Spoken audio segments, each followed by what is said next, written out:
Welcome back to the channel, my brothers, or welcome to the channel if this is your first time. My name's Andy R, and this is the Brotherhood of Men. Today I want to talk to you about that knotty subject. Will she cheat on me? Has she cheated on me? What do I do about it? Let's get into the video.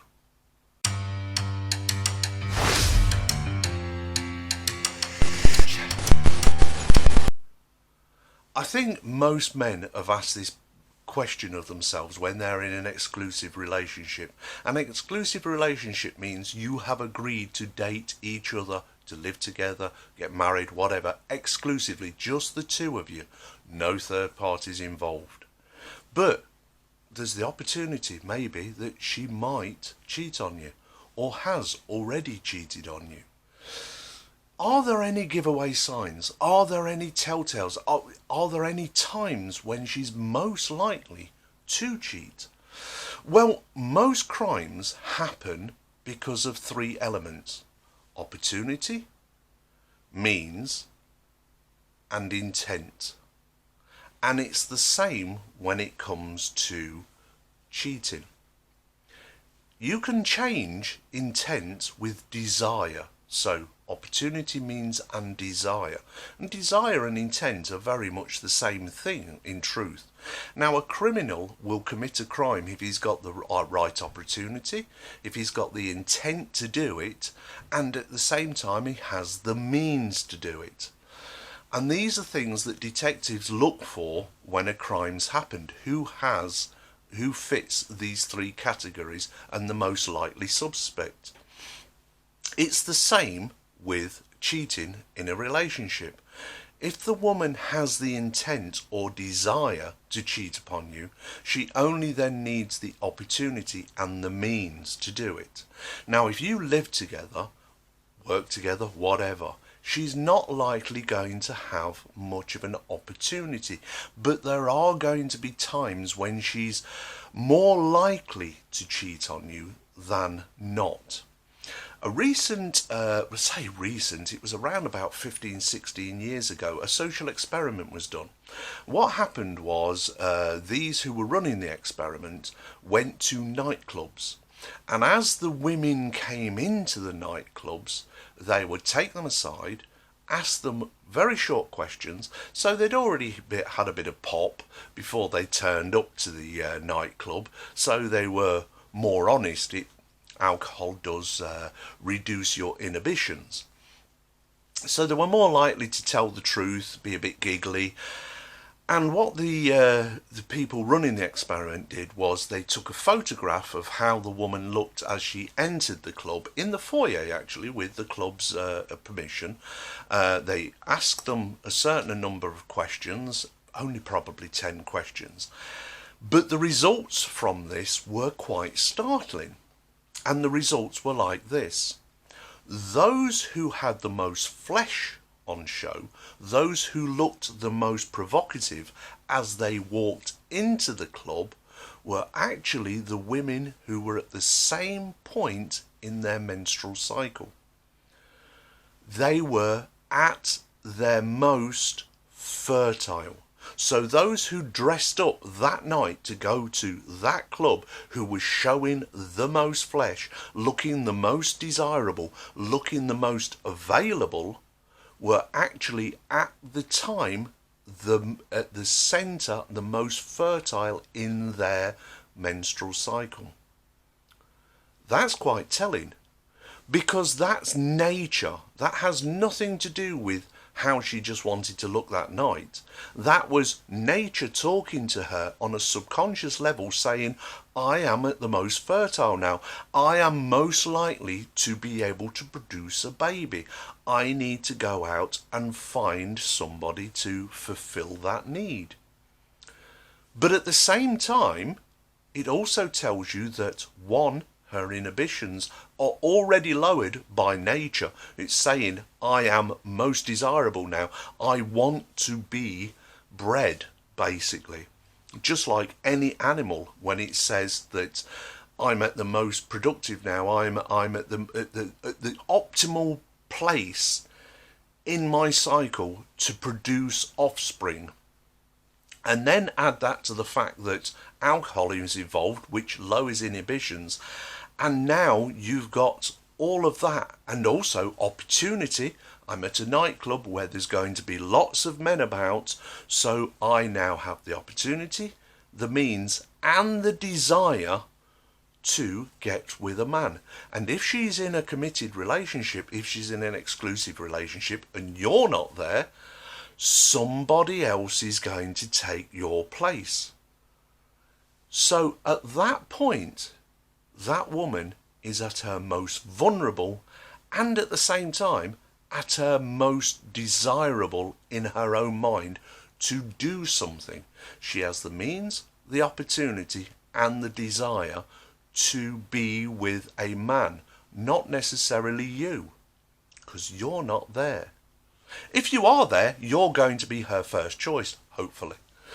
But if you're not there, somebody else is going to step in and become your stunt double. And you know nothing about it. Because women very rarely are the ones who come to you and say, hey, guess what? Last night I jumped into bed and I did all of the things I do with you, but with a different man. No, they'll hide the fact. And also, if they become pregnant, you are the backup plan. You are the one that she chose to be with long term. So if some other guy has managed to implant his seed and fertilise her egg, she wants you to think it's yours. I did a recent video about this saying, am I the baby's father? Am I the daddy?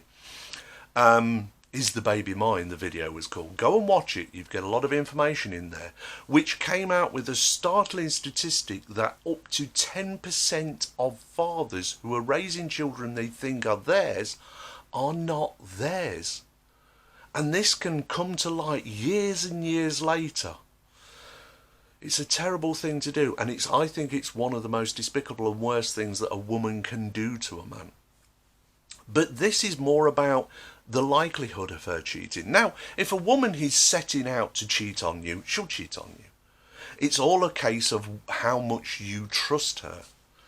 If you find out that she has cheated on you, kick her to the curb, get rid of her, dump her. Because I honestly believe that it's inexcusable. Because it shows no love, it shows very little respect. And without those, there is no relationship. You agreed to be exclusive together. So if she cheats on you, she's broken every kind of promise that she could ever make to you. And if you take her back because she wailed and cried and told you, but I love you, it was a mistake, it was an accident. Oh, it's not. Let me tell you this.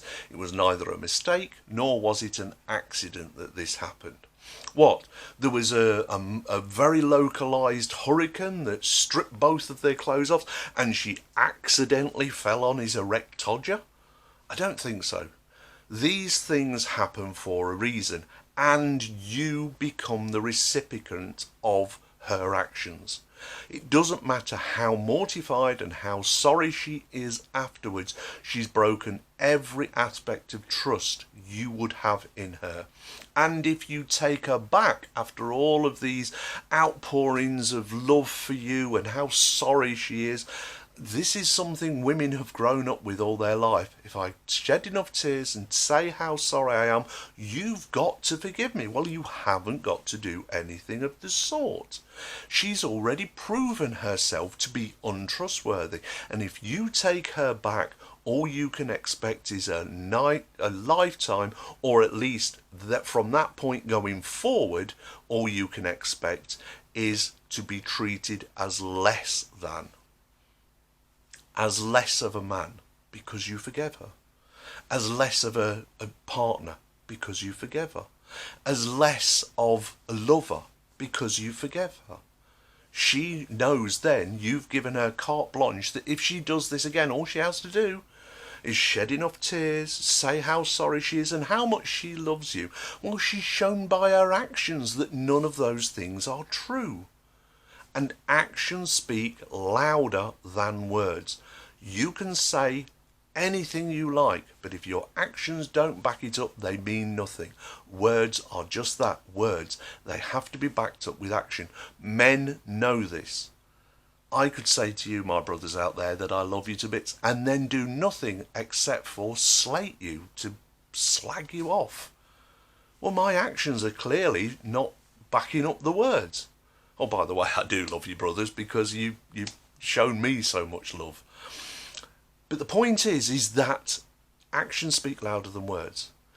Now, in that little social experiment, it showed that at that time in her monthly cycle, when she's most fertile, nature has taken over and said that I am now at the optimal time to breed, to carry on the human species. So that's the time she is most likely to want to. And also in the relationship, you'll find that if you manage to track her monthly cycle, because we know what a woman's like when she's on her period, we know all of the drama that you have to put up with then, the mood swings, the snappiness, the aches, the pains, that you don't understand, the tears, and you're stood there going, why are you taking it out on me? I didn't make you like this, it's just nature. But we've all had to put up with that. If you've ever been with a woman, you know what I'm talking about. You have to put up with that. And at the same time as you shaking your head, oh, she's mortified afterwards. Sorry, I didn't mean to treat you like that. Oh, it's just how I'm feeling, blah, blah, blah. But right in the middle of her period, in her cycle, is when she's the most fertile. That 3-4 day window is when she's most likely to conceive. But nature's already taken, it's releasing chemicals and desire in her to procreate, even if she's on the pill or taking some other form of birth control. Nature is still telling her that's when she should be. And that's when men, if you track their cycle, you'll find that's when you're most likely to be sleeping with her and making love, or sex at least. And also is when she's going to be the most passionate and probably the most freaky in bed.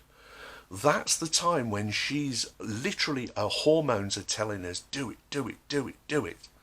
And if you're not there, well, her hormones are telling her, do it, do it, do it.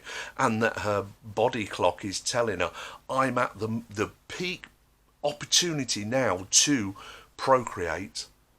Somebody else might step in and become your stunt double.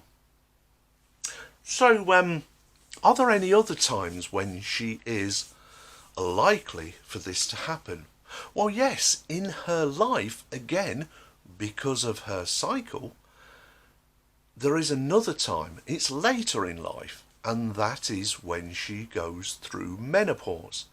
And again, nature is telling her the same thing, but differently. It's telling her that now she's coming to the end of her reproductive cycle, that after this point she is no longer going to be able to produce children. Once she goes through menopause, she's no longer producing eggs. This is why I've said in previous video, men are factories and women are warehouses. You see, a woman is born from the day she's born with the number of eggs she's going to have to last her all the way up to menopause. And each month her body releases, once she goes through puberty, each month her body releases another egg until literally the egg box is empty. The warehouse is empty of eggs. Whereas a man's like a factory. We produce active semen throughout our life, right up to the moment we drop dead of old age. We are still producing active semen. We're factories. We keep churning it out by the billion. We keep churning out active spermatozoa. But women are warehouses. Once the warehouse is empty, there's no restock. There's no, hey, here's another bunch of eggs for you to start. At that point, she can no longer produce. And at that point, she gets into a chemical imbalance. And she goes a little bit crazy. I've heard these stories many times from older men who've been with their woman for long enough for them to go through the menopause, and they say that they quite literally go a little bit mad. And it's a double whammy for a woman. One, she's hit with the reality of nature, which tells her she can no longer produce eggs and therefore procreate, create a baby. But the second thing is she's a little bit older and she starts to feel less attractive in herself. She knows that now she's almost the best way I would describe it is a genetic dead end. If she's not produced children up to this point, she no longer can produce children and starts to feel less desirable. Now, women tend to reach, on average, that menopausal period around about, well, anywhere from late 30s to sort of 50s. It depends on the woman, but it can even be younger than that in some women. But the point of the matter is that that is a cut-off point. Afterwards, she no longer can have children. And because she's a little bit older, she starts to feel less desirable. And women can try and recapture that desirability, that youth, by having an affair, by cheating on their exclusive partner, just to boost their ego, to make them feel that, yes, I am still desirable. It's another warning for men to watch out for what's going on around them. And as I said, if a woman ever does cheat on you, you kick her to the curb instantly. Do not think, do not pass go, do not collect $200. Do not say, it's okay, it was a one-off, it was a mistake. It's not a mistake, it wasn't an accident. It happened for a reason. She was looking for that reason. And now you've got to forgive her? I don't think so. I don't think so at all.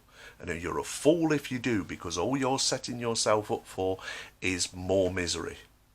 So cut your losses and get out.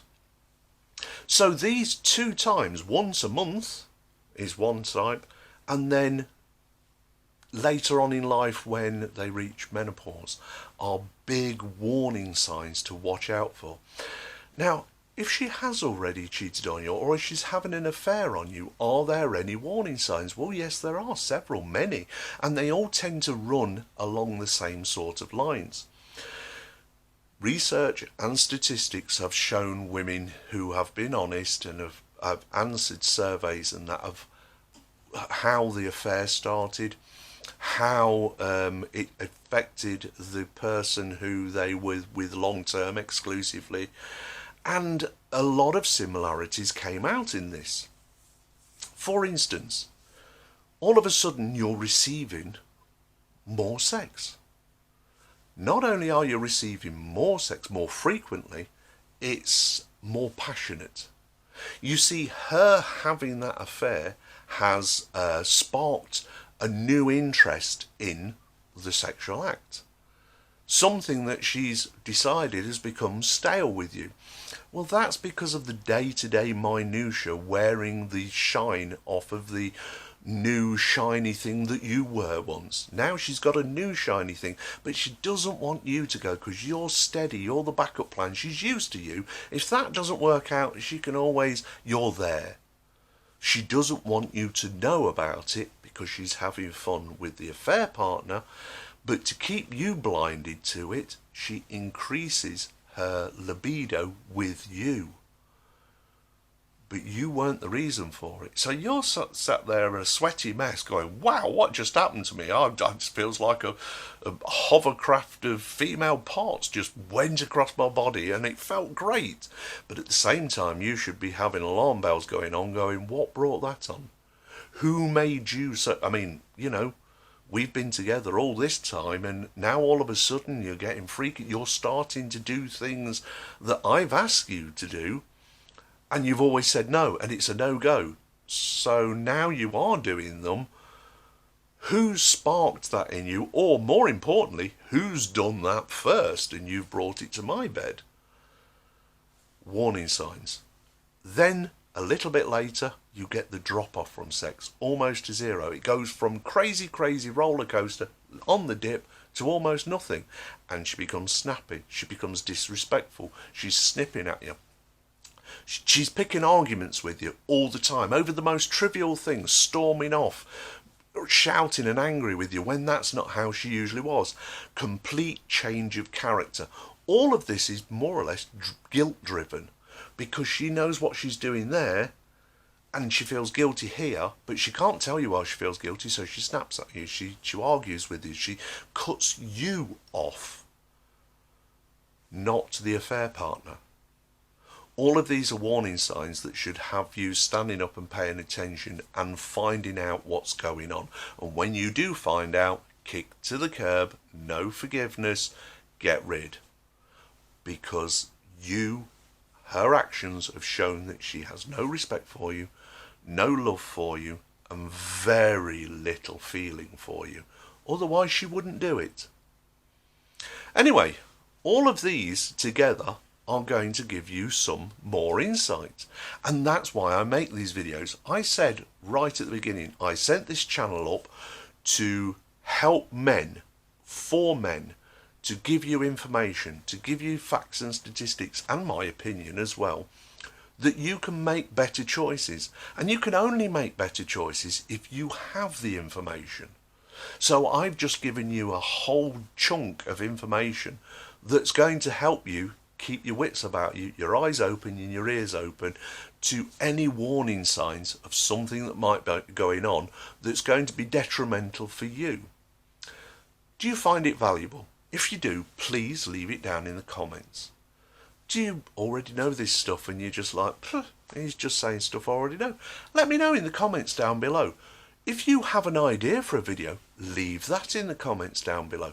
I can promise you I read every single one of your comments, and I find them delightful to read, because the insights that some of you guys have got are just mind-blowing. I'm like, oh yeah, I need to cover that. Anyway, I'm going for a cup of tea.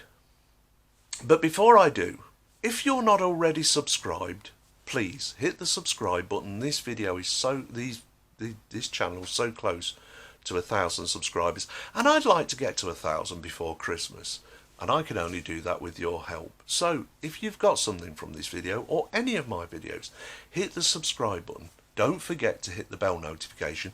That way you won't miss out on future content. And I have got a lot of future content coming. Also, give the video a like. If nothing else, the video likes, and so do I. Give the video a like. I'm going to talk to you soon. I'm going for a cup of tea first because, well, I think I've earned one. You, my brothers, you take care of yourself, because if you don't, who will? I'll talk to you soon. Bye now.